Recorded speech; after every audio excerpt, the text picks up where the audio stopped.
नमस्कार। कैसे हैं आप? नरेंद्र मोदी पश्चिमी उत्तर प्रदेश में जाटलैंड में राजा महेंद्र प्रताप सिंह यूनिवर्सिटी का शिलान्यास बटन दबा करके किया।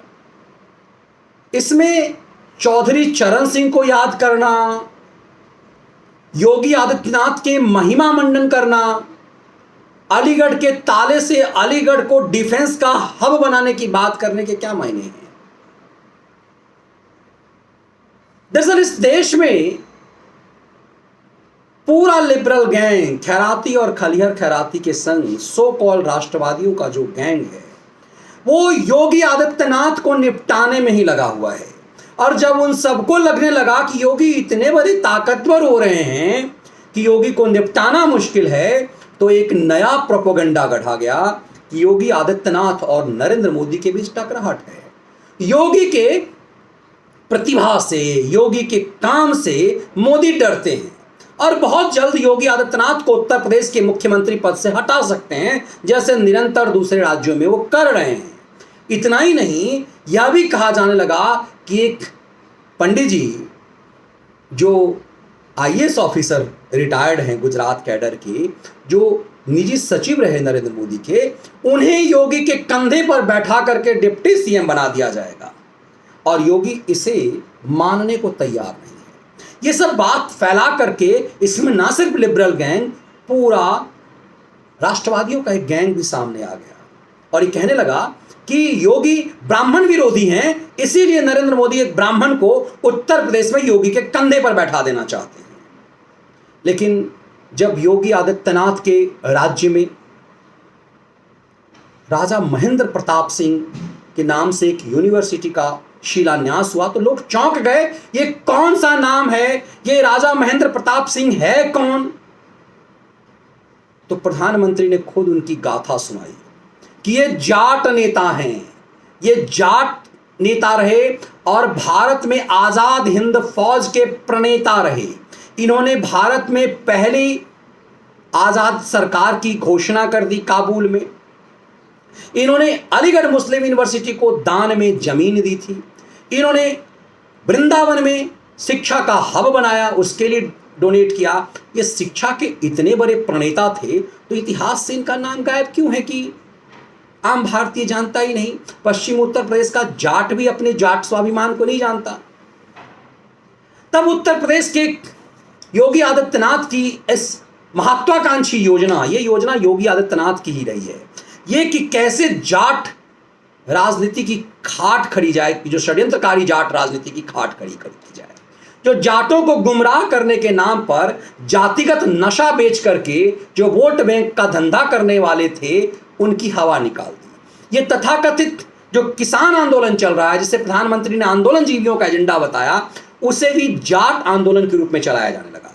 टिकैत एंड गैंग जाट नेता हैं और उसके बाद अल्लाह अकबर करके जाटों और मुसलमानों के बीच एक वोट का विकेंद्रीकरण करने की कोशिश उन्होंने की और पूरी तरह से इस खेल को अंजाम देने की कोशिश की।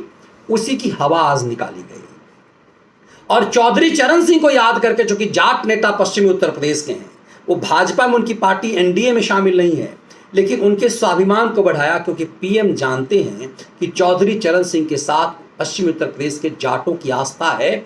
भले ही वो चौधरी अजित सिंह छोटे चौधरी के सपोर्ट में नहीं रहे हों, क्योंकि जब 2013 में मुजफ्फरनगर में दंगा हुआ था, जब बड़े पैमाने पर जाटों का कत्लेआम हुआ, उनकी आबरू लूटी गई, उनके स्वाभिमान पर चोट पहुंचाया गया, तो चौधरी चरण सिंह के परिवार के लोगों ने मुलायम सिंह यादव के साथ हुए थे और उससे हताश होकर के 2014 में बड़े पैमाने पर जाटों ने वोट किया था नरेंद्र मोदी को। फिर 2017 में भी किया, लेकिन धीरे धीरे यह माहौल बनाया जाने लगा कि अब जाट नाराज हैं नरेंद्र मोदी से, खास करके इन सो कॉल्ड किसानों के नाम पर। इसीलिए चौधरी चरण सिंह को छोटे किसानों को जोड़कर उन्होंने कहा कि चौधरी साहब छोटे किसानों के समर्थक थे और हम छोटे किसानों के लिए काम कर रहे हैं। देश के 80% से ज्यादा किसान वो हैं जिनके पास 2 बीघे से ज्यादा जमीन नहीं है और पूरा एमएसपी वाला मामला उन्हीं से जुड़ा हुआ है।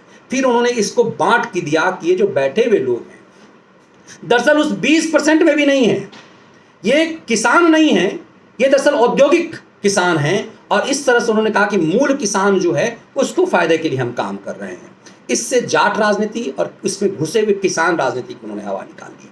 और तीसरी चीज जो उन्होंने सबसे महत्वपूर्ण जो है कि कैसे जाट लैंड पर जाटों के स्वाभिमान की बात की कि अलीगढ़ मुस्लिम यूनिवर्सिटी से बड़ी लकीर एक राजा महेंद्र प्रताप सिंह के नाम पर। राजा महेंद्र प्रताप सिंह कौन है?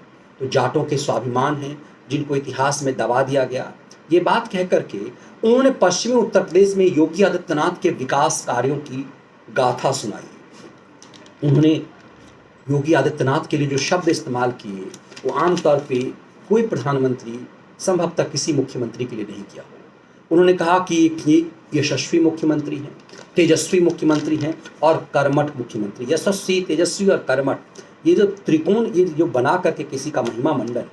और उसमें उन्होंने कहा कि कैसे काबुल में अस्थायी सरकार बनाने वाले एक समय में आज़ाद हिंद फौज की स्थापना उस क्षेत्र में करने वाले राजा महेंद्र प्रताप सिंह ने पश्चिमी उत्तर प्रदेश को शिक्षा का हब बनाया।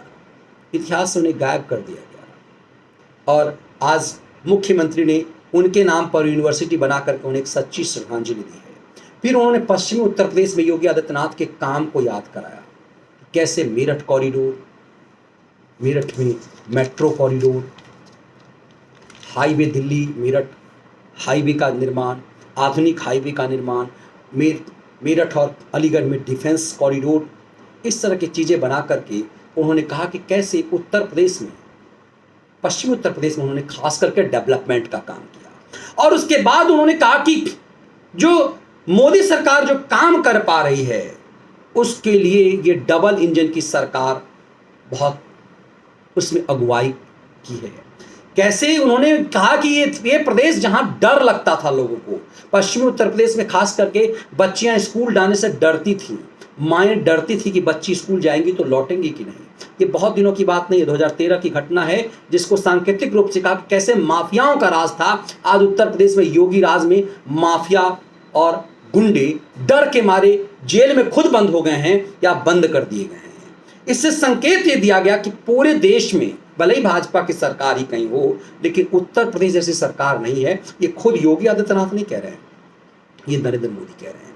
इससे आपको समझ में आ रहा होगा कि मोदी क्या करने पश्चिमी उत्तर प्रदेश गए थे। दरअसल उन्होंने जाट राजनीति की खाट खड़ी कर दी। जाटों के नाम पर, उन्हें बहकाने के नाम पर जो किसान आंदोलन तथाकथित किसान आंदोलन के नाम पे जो षड्यंत्र चल रहा है उसकी हवा निकाल दी। ये अल्लाह अकबर के खेल जो टिकैत ने किया उसकी हवा निकाली।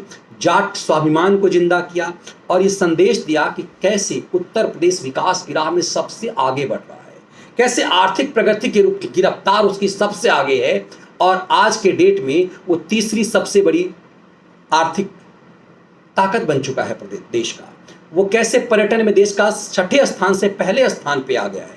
ये तमाम चीज़ों को लेकर के दरअसल एक बड़ी बात प्रधानमंत्री ने कही है और ये संकेत साफ कर दिया है कि उत्तर प्रदेश में जाट राजनीति के नाम पर जो खेल है, किसान आंदोलन के नाम पर जो खेल है, वो अब चल नहीं पाएगा। दरअसल इस पूरी प्रक्रिया में नरेंद्र मोदी ने योगी के खिलाफ एक षड्यंत्र की हवा निकाली। मोदी जानते हैं कि उत्तर प्रदेश में यदि ये षड्यंत्र में सफल हो गए तो 2024 बहुत भारी पड़ जाएगा। इसीलिए जाट राजनीति के खेल की खाट निकाल करके इन तमाम षड्यंत्रकारियों की वो घाट घाट पर पानी पिलाने के लिए मोदी ने मजबूर कर दिया। ये विश्लेषण आपको कैसा लगा कमेंट्स बॉक्स में कमेंट्स करके ज़रूर बताइएगा। चैनल को लाइक और सब्सक्राइब ज़रूर कीजिएगा। बहुत बहुत धन्यवाद आप सबका।